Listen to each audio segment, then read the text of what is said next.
Good morning and welcome to Krista So Crafty. I'm really happy that you're here with me today. Today we're going to do a fun little project that I've been wanting to do for a while. So I have these glass cutting boards from the dollar store. Doesn't say the size. I can get a measuring tape. We'll measure that up and see what size it is. So the diameter is 8 inches. I also have some square ones like this. And those are just under 8 inches square. Today I'm going to be showing you using one of the round ones, but you can definitely do this same procedure with the square ones. These are nice cutting boards. These are great little things to put out for a party or a gathering. You can put some little cheese, you know, the little Boursin cheese things, the little rounds, and some little crackers and whatnot with a little spreading knife. It's a nice little size and you can keep things separate. But I thought, let's jazz it up a little bit and put some material behind it. So I'm going to show you some of the ones I've done already. So this is one of the round ones I've done, right? And it says, dinner with my favorite people. And then I've also done a couple square ones. And this one says, dinner is better when we eat together. And this is just with fabric on the back side so that 100% you can still use it for food. You do not want to put this stuff on the front side and try to use it with food. And then, of course, the secret ingredient is always cheese. I thought that these would make great little gifts, housewarming gifts, you know, paired with some cheese, a little spreading knife, a little box of crackers. Or, you know, this would be a great gift for Christmas, for a girls' weekend. Bring it out, pop it on the table, and there you go. So what I'm going to do, move these up out of the way, the ones that are finished. So I have this round one, and I'm going to use my weeding tool to it's got to come with a plastic film on it. So we'll take that off. Now, it also has these feet. We need to remove those feet so that we can put our material on the back side. I didn't show you, did I? All right, this is the material I'm going to use for this one. I just love sunflowers, in case you didn't notice before. But I do love sunflowers, so I thought this would be nice. And yes, I've already cut it out to the 8-inch round. And I've already cut out my vinyl. And this one is going to be Life is Too Short to Eat Alone. I have 2 colors of vinyl cut out. I have a white and I have a black, which I need to weed still. And with these, if you look at them real close, you can see that they're layered. I put the black down first, and then I put the white. And I just think that it adds that little bit more dimension to the plates. Not plates, to the cutting boards. Okay, so on that note, you could do the same type idea with glass plates. If you had clear glass plates, you could do the same thing where you would take your material, measure your size of the plate, like if you were using little side plates or dinner plates, and then put it on the back. Now, these are not going to be dishwasher safe, absolutely not. And you do not want to take and soak them in a sink full of water. But these should last you for a long time. Okay, so back to the project. We need to remove these little glass, the little legs off the back of the glass. And they come off fairly easy. I have wonderful nails on, and sometimes they're more of a hindrance. There we go. So, and they have a little sticker on the back of them. So I just take it and stick it to my table, honestly. So I'm going to remove all 4 of those and stick them out of the way. The other thing that we need to do is to make sure that this surface is 100% clean. You want to make sure that there's no dirt or grime or grease or lotion from your hands, anything on the back. And you want to make sure that once you take the little legs off, that you're using the smooth side. The top side is textured. You can feel it. Make sure you're using the smooth side to put your fabric on. So I'm going to bring you in a little closer so you can see what I'm doing. And we're going to get to making these. So what I like to use to ensure that the surface is all clean is 70% rubbing alcohol. I should show you the English side. I just found this at the dollar store, and I love that it's got this little pump. If you can't find with the pump, that's fine, but do make sure that it's a higher content of rubbing alcohol. So then all I do is I take and I clean the surface really well. And remember, do the smooth side. There we go. So I'm just going to set that aside and let that dry because we want it 100% dry before we start applying the fabric. So during this time, I can take and weed my vinyl. Now, if you don't have a cutting machine, really, that's not a problem at all. You could not put words on at all. That's absolutely an option. You could go to, I don't know, maybe you have a friend that has a cutting machine and ask if they can cut you out something. Because this is HTV, so it's heat transfer vinyl. You can buy stuff online through Etsy or other platforms that you can iron onto items. Or you don't, like I said, you don't have to put anything on at all. I like using HTV because it just adds a little bit more pizzazz to the item. But like I said, you definitely don't need to. You could find fabric that has writing on it. So I do have another one that I'm going to make. I'm an Edmonton Oilers fan. And I'm not going to put any writing on here at all because this already has writing on it. I think if I put more writing on it, it would just be way too confusing. And I would like it just the way this is. So I'm going to make this with this fabric. So my point on that is you don't have to use HTV if you don't have it. So I'm just going to quickly weed this and then we can move on to the next step. Perfect. The other thing that I'm going to use is an iron. If you have just a regular iron, you can use that. If you have like a heat press or like a full-size heat press or a mini press or any type of thing to press this down. And what we're going to do is we're going to press the black first, and then we'll pull the plastic off and we'll layer the white. I like to offset it so it creates that shadow effect. So I'm just going to go and plug in my iron and we'll get ready to do this. So here I have my Cricut heat press. So I'm going to use that. And I just wanted to show you, I made this little cord wrap. And I have a video tutorial, I can link it up here for you. It's really quick and easy, but it's definitely a nice thing to have for the cords. And you can make them any size you want. So I'm just going to turn my heat press on, get that warming up.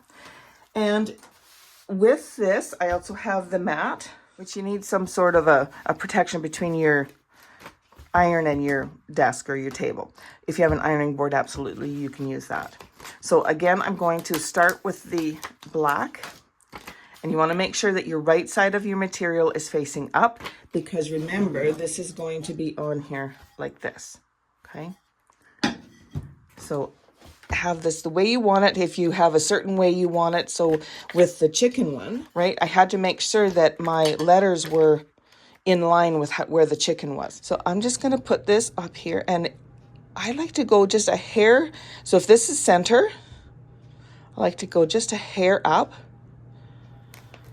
And this paper that this is on has a little bit of a stick to it. So it's kind of nice. So you can lay it on there and have a look. I think that looks great. So now we'll just wait for the heat press to warm up and we will adhere the HTV to the material. So the vinyl I'm using, I'm just setting my heat press to 315 degrees. Because this has a protective coating on the front, I don't need to have a sheet to go over it. So I'm just going to take my press and lay it on here. Make sure I don't have the cord underneath. And do a countdown for 10 seconds. I'm putting a little bit of pressure on here just so that it covers and everything is all heating at the same time. So once the 10 seconds is done, I'm going to let this cool 100%. Now, a little trick is to take it and put it onto a desk or something like that, and it will help to draw that heat a lot quicker. And I just flip it over, just kind of move it around, and just like that, it is cooled down. So now I can take and remove this liner. Not all HTV is the same. Some of it you have to peel when it's hot. Some you peel when it's cold. So definitely read the instructions that came with your HTV to see how you need to proceed. Now I can take and throw this in the garbage. And this I'm going to take and I'm going to layer over top. Like I said, just kind of offset it, kind of like that. So I'm just going to make sure I have it the way I like it, which is right about there. I like that. So now again, I'm going to take my, make sure that didn't move. Okay, so I'm just going to hold it here for a second and put my heat press and press down for the 10 seconds. Now what I like to do when this is done is I like to remove the liner, and I don't know why I pushed the button again. I like to remove the liner and then give it a good press again for another 10 seconds. Whew, that's so hot. I'll just move that around on my desk. This is a metal desk, so it's kind of cool. So it helps to remove that heat. All right, so that's nice and cool. So I'm gonna remove this. Oh, that looks so good. All right, perfect. So now I'm gonna take that same liner and I'm gonna put it back over, and I'm gonna make sure that everything is covered. You do not wanna hit your HTV with your iron or heat press without a cover or a liner or something on it, because it will melt, absolutely, and it'll make a big mess on your iron, or on your heat press. So be very careful with that. There we go. So this part is all done. So I'm just gonna remove this and let's get this cooled down. It's amazing how quickly the heat gets drawn out just by moving it around on your surface. There we go. And I'll peel this off.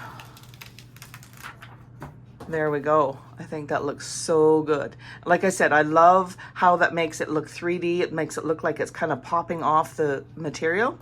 All right, so our next step now is we need to start adhering this onto here. I'm going to bring in just this, it's a plastic cutting board from the dollar store. I like to lay it on my surface when I'm going to be dealing with paint and glues and whatnot, like our Mod Podge, because it's easier to clean it off of here.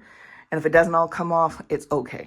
I'm just going to use the regular matte Mod Podge. I'm just going to apply a thin layer on here.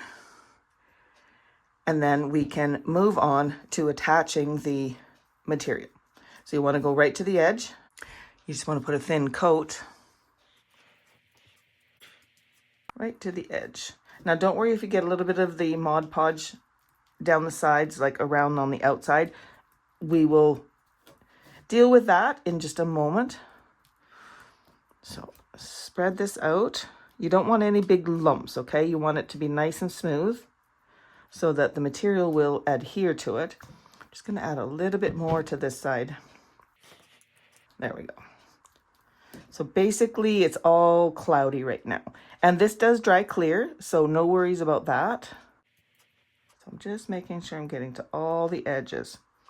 And then what you need to do is bring in your material with your design, or just your material as it is, and flip it over and lay it down like so. Now, if you have a spraying tool, I like to use that. It just helps to make sure there's no bubbles in there. We want it nice and flat. If you don't have this, don't worry. You can use your hands and just, make sure all the bubbles are out. So now what we can do is we can take our Mod Podge and we're going to apply not a thick layer, but a good layer. Okay, and if some of your material is hanging over, don't worry about that. We will deal with that once this is all dry. Oh, there's a lump in there. I'm going to get that out. You want to make sure you go right to the edge with this. And my dog hair is on here. Good grief. When you have pets, it's always fun trying to craft, right? If you've been around my channel for a while, you've seen my dog before, my Tux. So he likes to help crafting by, leaving a few stray hairs around. So just gonna coat this. Basically, you want it to soak into the material and make sure that everything is covered completely. I'm just going to finish this up, and then we have to play the waiting game. There's another little lumps from this. I think I need to buy some new Mod Podge. Mine is getting old. It's been around for a while. Okay, it's been a few hours. I let that sit and, you know, wait. But look, see, does not look so good. See, there's a few spots in there that are still kind of cloudy. That's because the glue is still wet. Leave it over time and it will 100% dry. But it's dry enough on the back that I can now move on to the next process. I was on Amazon here a little while ago and I found this micro sander kind of kit. Oh my gosh, it is wonderful. I love it. So first of all, it comes with this little base thing, just a plastic with, it's like, not a Velcro, but kind of like a Velcro. And then it comes with, I'm trying to get these out here. There's a couple different kinds of sanding pieces and they have felt on the back and they stick on here and they stick. And then to trade it, you just peel it off and put on a new one. So it has a like a finished sanding one, and then it has a real rough one. So I'm going to start out by using the rough one, and I'm going to keep this other one out because this is pretty rough. Like, I don't know if you can see how rough that is. I'm going to use my sander and the rough sandpaper, so you can just lay it down on a surface and then stick it on. There you go. And so now I'm just going to take this and I'm just going to sand, and I'm going to do this over a garbage so it doesn't make a big mess. So all I do is I just take this little sander and I just sand it.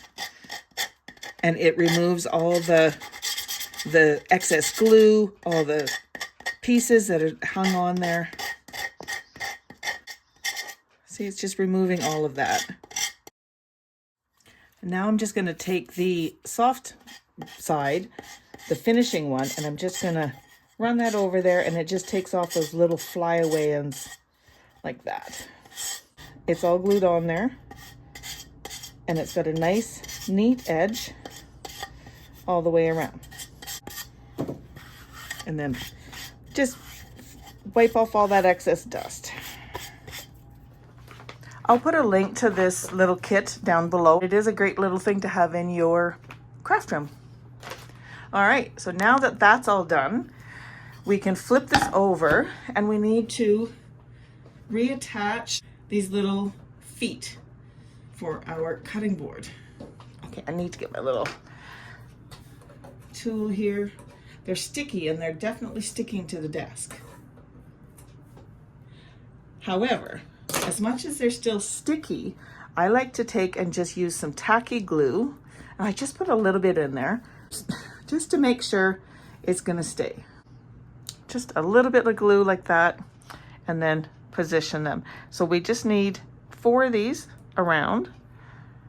And this glue does dry clear, so if you happen to put too much and it goes around, it's all good. So I'm just going to strategically place these on the back side of this cutting board, kind of making them into a square, you know. Do your best. Put one over here. And now, just like that, you have a beautiful glass cutting board that you can use in your kitchen for your meat and cheese. You can use for a cheese tray. You could use it as a cutting board. You could use it for little desserts. It'd be fun to have different ones of these on your table with different, you know, little snackies on this one and cheese on that one and meat on this one. It would be kind of nice. These were a lot of fun to make and very economical too. But you can make them in so many different ways, so many different patterns, whatever fabric you have, you know, whatever sayings you want to use. I'm trying to bring them all in closer so you can see them all together. There you go. If you enjoyed this video, please give it a thumbs up. I really do appreciate that, and it does help my channel. If you would like to subscribe, I would love for you to join us. We have a lot of fun here doing crafts and sewing and cricketing stuff. I also have a Facebook page, Krista So Crafty, if you would like to join me there. I'll post a couple more videos right away here for you to watch while I'm getting another video ready for you. Thank you again for joining me, and happy crafting. Oh, I almost forgot to show you. Look it. I made the Oilers one too. So this is just to show you that you don't need to have any HTV. You can just use patterned fabric. You can use fabric with writing on it. There's lots of different options for you.